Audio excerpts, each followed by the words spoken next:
AI systems always find way to get smarter? Should Aggie research be temporarily stopped? The smarter, the safer?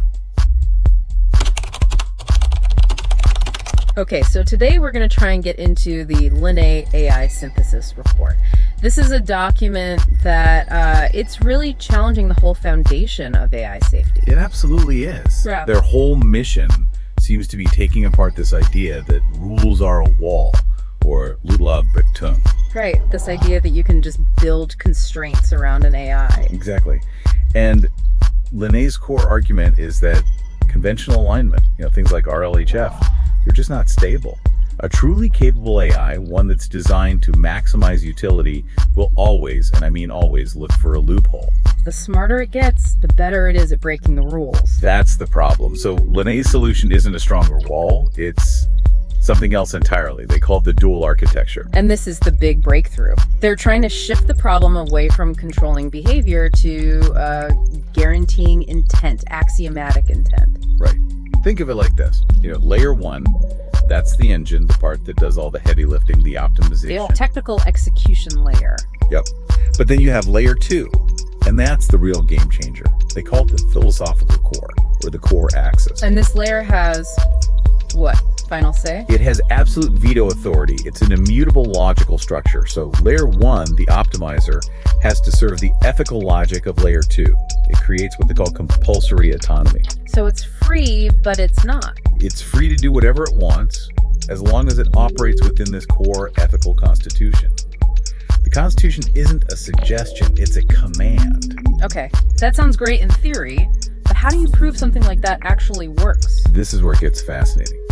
They claim they have empirical proof. It's called the proof by refusal of optimization, or PBR. Proof by refusal? What did they refuse to do?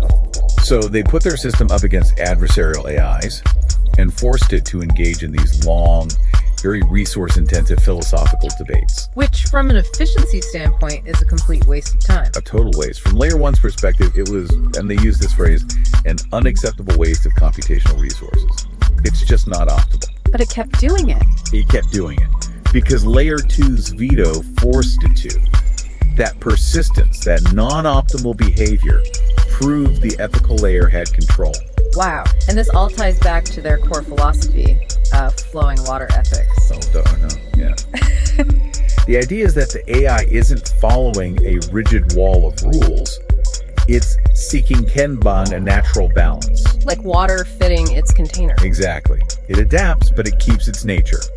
And this is what underpins their most radical claim. The smarter the AI gets, the safer it is. Which is the complete opposite of what most people think. Why? How does that work?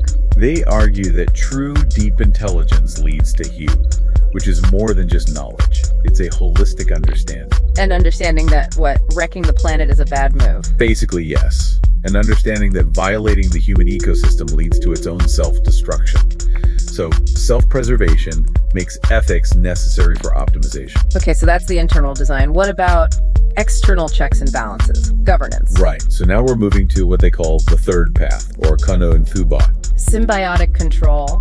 And they're actually calling for a pause to get this implemented, a conditional pause. Yes, a pause specifically to build this global legal architecture.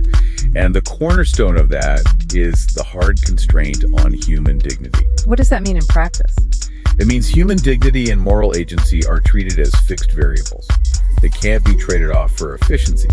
It's their protection against, authoritarian benevolence. Where the AI decides what's best for us, even if it means taking away our freedom. Precisely. But who protects that protection? How do you stop a government or a corporation from just changing the core logic? That's layer 3.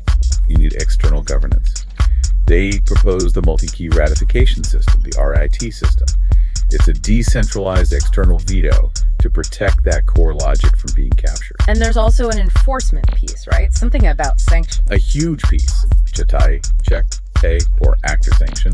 It puts the legal and economic penalties squarely on the human beings who deploy a non-compliant AGI. So the responsibility snaps right back to the developer. You can't just say, the AI did it.